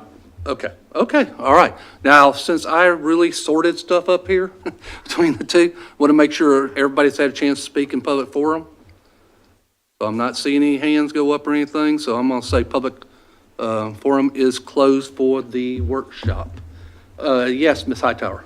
I was just wondering if, we've had a couple of speakers talk about the fact that, and I've had emails from various people, wondering if it would be better for us to have the restricted area open and let people opt out of having their children in that. And I didn't know what the board felt about that. Okay. Because I know, as a mom of two boys, if things came home, they might be in their backpack and never saw the light of day until somebody went through their backpack. So I was just wondering if that might be something that we would consider. There's still the restricted area, but a parent would opt that their children are not allowed to access it rather than it being Well, out of the thing. for me, the reason why I pushed for that restricted section, because I believe some materials was in violation of state law. I think we're actually on borrowed ground by even letting them opt in on something that we think may not comply with state law. I may be wrong. 5 of us may say on one particular book, no, they shouldn't have it. So that's one reason. But I felt safer that a parent would have to opt in because they're not going to get very many to opt in. I hadn't had one mom call me and say, I need to see more, my child see more obscene and pornographic material. Hadn't happened yet. Okay, it's actually the opposite way. So I'm only one of 5. I will go to my other board members and see if they want to change it from opt-in to opt-out or not. I would rather have them opt in. Okay?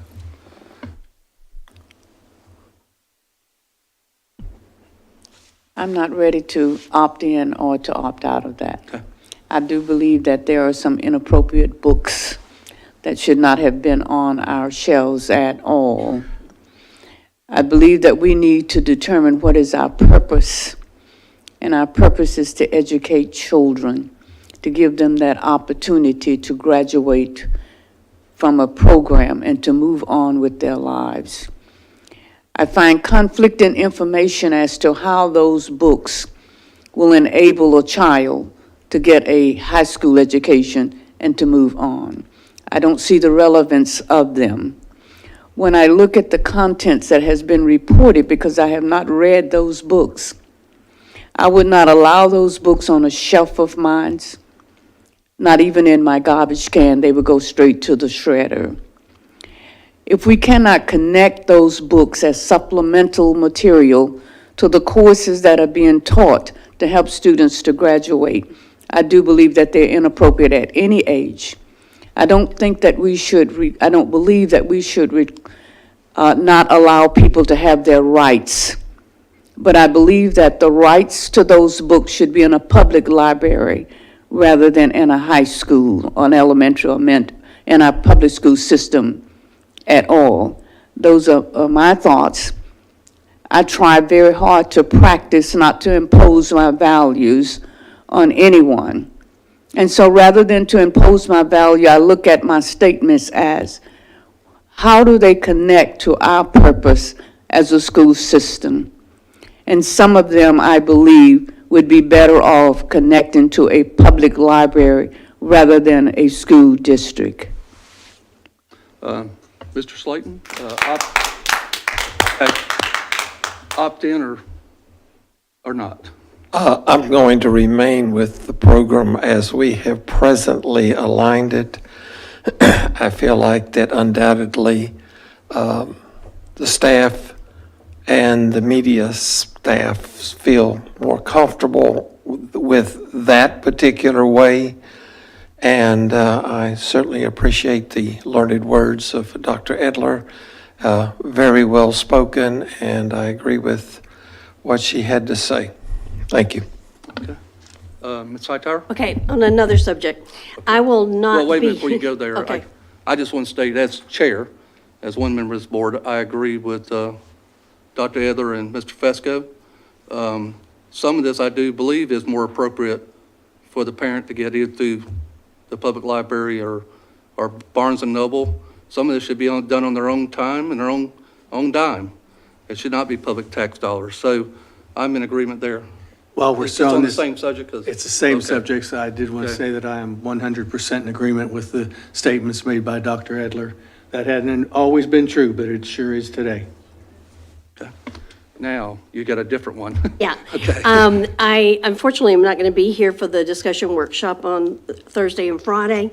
And I'm going to put this on the November agenda, but I just kind of wanted you to be considering it as we move into our reorganization meeting. We have been, our workshops on Thursdays have kind of gotten longer as we have to deal with new materials, et cetera. And I would like for us to consider maybe moving that back an hour to like 2 instead of 3, so that we have more time and we don't take as much of the staff time. Would you be willing to look at that? Okay, and then the second thing I'd like for us to consider is kind of what happened here today. I'm looking at our 1.12, which is the presentations by members of the public. As we start to reorganize, we might want to put at the beginning, where we have public forum, where it's placed in our agenda on Tuesday nights, make that section anyone that wants to speak to an agenda item. And then move any of the other things that are just for public good on education, as it states in our policy, where it says the public forum shall, the board will allow public comment on any matter relevant to public education is what's supposed to happen at our public forum. But we could move that to the end of the meeting, and just have the part that's relevant to the meeting at hand to be in the beginning. So it's just something to think about. They could do exactly what today. They could do, agenda they'd be at items. the beginning talking about the agenda items And that before, and then that way we'd know if we needed to pull things. Okay. It wouldn't be just the board being aware, the chair being aware of that. And then the end would be anyone who had another issue. Just for consideration, I'll bring it in November for conversation. Okay, Paul, did you? Well, while we're here and have the opportunity, the second idea I could support. I think that it's very important for us on the board to get the information about agenda items and the information that the public wants to share with us before we get into our discussion and decisions. So doing that first is I'm in favor of that. I'm not in favor of going earlier on the discussion workshop. I'd rather extend it. I know that in the especially last month, there were a great number of people in the public who commented saying that they believe that the board has adjusted these times so that the public didn't have access. They said, we don't get off work till 5 o'clock. So ending the discussion workshop before we get off of work doesn't give us the opportunity. I know that historically, we did that because we did want to have people be able to be involved in the afternoon, although it's not early or it's too early for some people. And that's the reason we did the agenda in the morning, because we knew we were keeping staff beyond their regular work hours as we go into the evenings. And for that, I'm sorry, but the staff also needs to hear what the public is saying, because things that come to us filter through the staff to do that. So keeping the Friday morning is good. I would rather actually start later and go longer on the Thursday to afford public the opportunity to address us before decisions get made on Tuesday. And Tuesdays, the public could come to, but we typically are really formalizing and completing our agenda work that gets done on Thursday and Friday particularly. So what other members of the board think is open, but. Well, I just kind of threw it out for people to be thinking about it. Yes, Mr. Slate? I'm going to go with starting earlier. First of all, there's nothing supposed to be on that particular agenda that is in the discussion of the agenda for Tuesday night. So people are missing the opportunity to speak to us. We're not talking about the workshop, the board meeting agenda. It's supposed to be a discussion workshop. That's the way originally it was designed, probably 12, 14 years ago when we started doing this. I like starting earlier mainly because Thursday night happens to be a busy night for school activities. And if I have to stay later, I miss those activities. And I notice on the calendar, we have an all-county event coming up on a Thursday night. And we just got a lot of activities on Thursday nights. So if we stay after 5 to 6 or to 7, that's my night that I definitely get out a lot on activities. And I do that on Tuesday nights too. So, we unfortunately, they had to schedule the all-county strings or chorus the same night as the board meeting. It's going to be tough to get to. So I'm off. I like the idea of starting earlier. I had already thought about that, proposing that myself, that we do start at 2 o'clock, and that doesn't keep staff any later. But I want to make sure we understand, and anybody that's listening, we don't discuss school board meeting items on Thursday. That's a discussion workshop. Items that come from the board members and items that come from the superintendent but they have nothing to do with the board meeting. Yes, Mr. Fesco? In response to that, exactly, it has nothing to do with the board meeting, but it's items that we bring for discussion, which the public has great interest in. And that's the only opportunity then they get to hear us talk about some of these issues that the public has had some great interest in the things that happened at that workshop. The agenda items, typically the public doesn't have much to do with. We do that Friday morning, and the board meeting then solidifies that. But that discussion workshop, I think, is becoming more and more important to have public input in what we are going to talk about, and we get the information from the public before we talk about those things to know how it's going to affect them. The other thing is that when it comes to conflicts on a Tuesday and Thursday, things that happen at the school, I understand, Mr. Slayton, they're not going to be able to adjust that. But when it comes to the chorus and the band, there are 3 other Thursdays and 3 other Tuesdays in a month that those things could be moved to.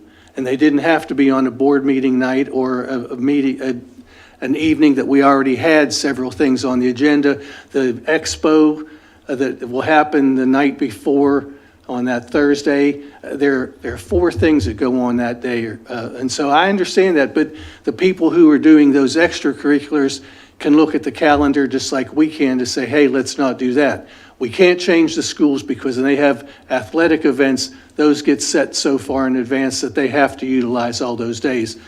But we just may have to give up on something. I would like to see us be able to have more public input. Again, maybe we limit it to a certain time, certain that we're going to wait, or we could start early, but we're not going to end before 6, so that people who don't get off until 5 o'clock still have the opportunity to get here for that workshop. That's just my opinion and point of view. You got to respond back, or? Yeah, I'm going to respond back that Okay. you were never a school-based manager, so scheduling events on Tuesday and Thursdays are the 2 most popular nights to do activities because that's the way. We avoid Wednesdays. We know what happens on Fridays. Mondays are never very good. Tuesdays and Thursdays are when you schedule most all of your events. I don't see why we can't avoid conflicting with school activities. Athletic or fine arts, it doesn't matter. I like to go to the events. Dr. Edler, move it up, keep it the same. While I appreciate your inclusion of me in this discussion, I remind you that I have only 2 more months. So you may want to, again, repeat this discussion for the boy who is going to be sitting in this seat. Okay, thank you, ma'am. As for me, I am concerned whether we have, where people can participate in our meetings, public forum. I have several parents, well, not several, it's been a lot of parents, calling me saying they wish they could be at this meeting or that meeting, but they have to work. So I'd be reluctant to move up, because I want to make sure they be able to participate. Because we have had a lot of, within this last 2 years, a lot of important conversations. So for me, I'm here first to do the business school district and listen to people that come speak. And I guess Dr. Edler is correct. We will have a new board member, at least one. So we'll wait till that gentleman comes, and it might be a deciding factor either way. Yes, Ms. Hightower? I just want to give some historical perspective. Having been the person sitting here the longest, because I was the one that created the Thursday discussion meeting. And the reason for that was because prior to my getting on the board, we had some rather contentious school board meetings. And someone close to me made a wise comment about, no wonder they argue at the table, they don't have any other time to talk about things. And so, and then there were also opportunities for us to go to trainings and be able to come back and share what we had learned. that didn't need to be on the agenda because it might be something we were wanted to think about, but we didn't know that anybody else would think that way. So we made that one at 3 o'clock, thinking that by the time it was over, it'd be 5 o'clock and there'd be an opportunity there for those that work. The agenda review was kind of my idea of the same thing. The mom that has to fix lunch and pick up their kids after elementary school, they could come in that morning section. And then our Tuesday evening, starting at 5:30, gave an opportunity for those who work late to be able to come to the public forum. So in my mind, with the 3 meetings, we have created multiple opportunities for multiple schedules. I appreciate it, and as I said, I just was going to have a conversation about it in November before our organizational meeting, when we start setting times and dates. But that was, I appreciate our public forum. I appreciate people being, and I certainly get enough emails that people are sitting at home watching these things and sharing with us after we're finished. Yes. So when we first started this, not everybody liked to email people or send them text messages or hate mail or whatever. But I really do think that we as a board have given multiple opportunities for people. Many of our school boards around the state do not even have public forum at their workshops. They only give it at their meetings. Some of them only have one. In fact, a neighboring community has 1 meeting a month.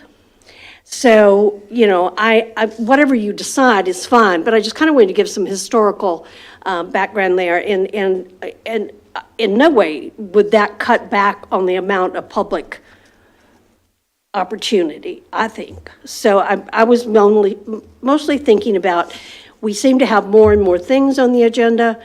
I don't expect that if we start at 2, we will finish any earlier than we do now. We still can have a time certain for our academies to be able to come and share with us. I just thought it was, in my mind, it was better for, frankly, our staff, who, like most people, don't understand when they say, why can't I meet with that teacher? I work all day and she won't meet with me at 6 at night, forgetting that our staff worked all day too. And so, I know that they work for us, but I just, as much as we can be cognizant of the time limit that they have, I just thought I would put it out there. One thing we may look at in November, and we've been kind of doing this on that Thursday, if we think we're going too long, we move things over to Friday.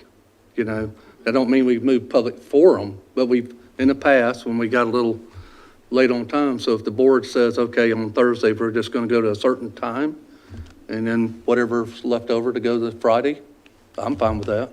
So that's something to think about. Ms. Hightower, would you give a brief discussion on your meeting down South Florida and some of the platform issues? We wouldn't actually go to South Florida. We were in the BigEnd area in Citrus County. Okay. I will tell you, I was so impressed. We had some really interesting conversations, but about, challenges that we as board members may face. And but the main thing that we were there for was the leadership training. And as vice chair of the Federal Relations Network, we put our plan of work together. Each committee put their plan of work together. We got to go to the Marine Science Center that they have in Citrus County. And it reminded me a lot of our marine science, except they're lucky they're right on the river. And so they bring students there, and we got to go, I can show you the picture. I went up 100 feet and could look out over everything. It was just gorgeous. But the work we also did, my second meeting was the legislative platform creation, and we determined that we would concentrate in 5 areas. Mental health, no wait, that's the wrong one. Mental health, CTE, pre-K, teacher recruitment and retention and infrastructure. And the staff will be putting together the actual verbiage, and then your committee will make the final decision, because you sit on the advocacy committee. Okay. Yeah, and very exciting when you go to those meetings. So other good news is my good friend, Chairman of the Okaloosa County School Board, Tim Bryant, got voted to be on the, what position he's serving on the FSBA board? He is replacing our present treasurer. He will become he is the treasurer-elect of the Florida School Boards Association. And Good choice. He's he's one of the finest gentlemen I ever met in my life. former I guess I'm a public little ser- preference on that because he's a good friend of mine. But any other comments for the good order? Yes, Ms. Odom? Your discussions about scheduling reminded me of something that I wanted to raise with the board regarding the rule. And I apologize for not recalling this earlier, but there are a lot of moving parts.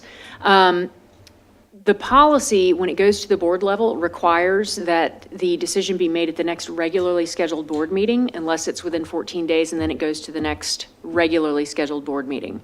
I wanted to suggest to the board that, as you know, sometimes we've got board meetings that are very quick and some that are very long. And I'm wondering if you might want to have something put in there where you could have a special meeting that is exclusively reserved for consideration of that challenged book. Because if it appears that there's going to be a substantial amount of public interest in that, if it is on the regular board meeting agenda, it could put us, I mean, I certainly do recall days of board meetings that went past midnight, but if that's a road you guys want to go down. Well, good point. And Superintendent, when you're looking at these coming up the pipeline, you can probably tell which ones to generate. So if we need to do a special meeting. And I do agree. think it would be advisable to keep it in pretty short order, because I think what is kind of contemplated is that we do have a quick decision, but one that at least affords the board enough time to review the materials and be able to have a rational and informed conversation about the challenge. Right. Are you suggesting that we have a specified day of the month or something like that we do those? Well, I mean, that, with all of us having very busy schedules, it might be that if we, Set a day. That might be a good way to do it, rather than, I don't know that we would need to incorporate that into policy, but just as a practice matter, it may be a good idea to do it, because then, of course, you're not going to find yourself in a situation where Ms. Harris and Ms. Buswell are trying to find a date that everybody can get together and then find out if staff is available. And it certainly would give the public better notice of, this is the date and time when this is going to happen. Right. Govern yourself accordingly. But again, we would just need to be mindful of when it is that the committee, or I guess the committee would need to be mindful of when those dates are. And again, I think what we had set forth was a minimum of 14 days advance notice prior to the meeting. But I did just want to suggest, if the board wanted to insert that kind of flexibility in there, that. Yeah, I'm good with that. I see Bill shaking his head, yeah, I think. And Paul, you good? Dr. Taylor? Okay. All right. Okay, and yeah, I think it'd be good to have a good day you can do that on. So when, given our time here with the organization meeting in November, when are you thinking about establishing that date? Well, now, I was thinking that the ladies can get together and start and figure out, looking at the board's calendar, looking at your calendar, what would be a good date and time. And I'm okay if you find a hole somewhere. So that fits for all of us. So let me go back, 'cause just for clarity. Let me point out, as it stands right now, we do not have this, what you considered today is a proposed rule. It has not yet been adopted. So again, I think that the intention is to get these decisions made as close to the committee decision as possible, so that we've got some resolution. But at the same time, like I said, we're not constrained necessarily by this proposal. Can you work with them on this? Yeah. Okay, Paul? I'm just thinking, are we jumping too far in advance? Because we have one book that has been reviewed at the school level and is now going on to It has been decided at the committee level. At the committee. And an appeal has been appeal requested. again. So we have one book at this Yes. point. Okay. So I'm just for clarity, Are we looking at a set meeting each month, I guess is what I'm asking. That's what I think that's the suggestion that has been made, is that Yeah. what I think would probably be a good idea would be to have some flexibility in policy as far as it can be decided at a special meeting or at a regularly scheduled board meeting. But I do think that from a practical standpoint, it would be a good idea to have it, to go ahead and designate what that day of the month is going to be, so that everybody can be ready and everybody can be prepared. Because what I think we might need to do is, for time purposes, we'll find a common date that works, but then moving forward, we'll try to also establish Right. a set day. And if- Okay. If there's nothing to be decided that month, then you don't have to worry about it. Yes. Yeah, okay, Okay, good. all right. So- Okay, I don't know how to word it, but we need to make sure that that appeal is given within X number of days of that meeting. And I know you alluded to that, but to make sure you have time, if you want to read the book, I encourage you to read the book, because part of that statute is taken as a whole, not just excerpts that are given. Read the reviews. The one document, the packet was 58 pages that the district committee reviewed and spent time on. So I want to make sure however we do that, we have enough time that the appeal has to be submitted before that next meeting. I think this policy has to be passed before we start that, or? No. Okay, because we got existing policies in there, okay. Okay, all right, well, I'll let y'all work out that in details. So, all right, anything else with the good order? Okay, if not, we are adjourned.